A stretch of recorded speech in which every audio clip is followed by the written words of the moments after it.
आज देश की पार्लियामेंट में साल 2024-25 के लिए बजट पेश किया गया है।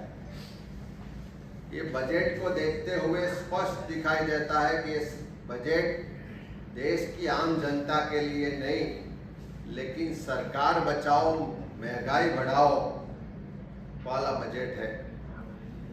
खास करके गुजरात के लोगों को बड़ी आशा थी कि गुजराती प्राइम मिनिस्टर है तो बजट में गुजरात को अच्छा हिस्सा मिलेगा, लेकिन जिस तरीके से बजट पेश किया गया लगता है कि पूरे देश के लिए नहीं, लेकिन बिहार और आंध्र प्रदेश को देखते हुए बजट बनाया गया हो ऐसा स्पष्ट मालूम पड़ता है। साथ में ये पूरे बजट में सरकार और कुर्सी बचाने का जो डर है उसका प्रतिबिंब दिखता है। गुजरात की जो सालों की डिमांड थी कि नर्मदा योजना को राष्ट्रीय योजना घोषित किया जाए, उसका भी कहीं उल्लेख नहीं है।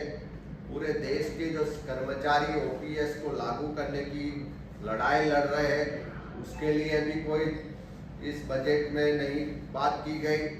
साथ में मोदी जी 2014 में देश के युवाओं को बोलते थे कि हर साल 2 करोड़ युवाओं को रोजगार मिलेगा।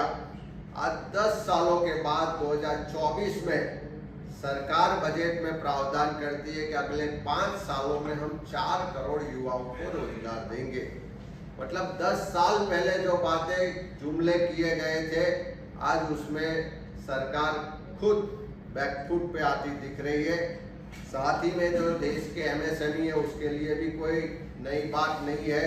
गुजरात के जो छोटे व्यापारी है, देश के छोटे व्यापारी है, वो जीएसटी कानून में सरलीकरण की मांग को लेके काफ़ी सालों से अपनी बात रख रहे हैं, लेकिन उसके लिए भी कोई नई बात नहीं की गई है। महंगाई घटाने के लिए भी कोई बात ये बजट में नहीं दिख रही है। साथ में कृषि उत्पादन को बढ़ाने की बात हो रही है, लेकिन एमोनियम नाइट्रेट की जो इंपोर्ट ड्यूटी है उस पर 10% बढ़ाई गई है।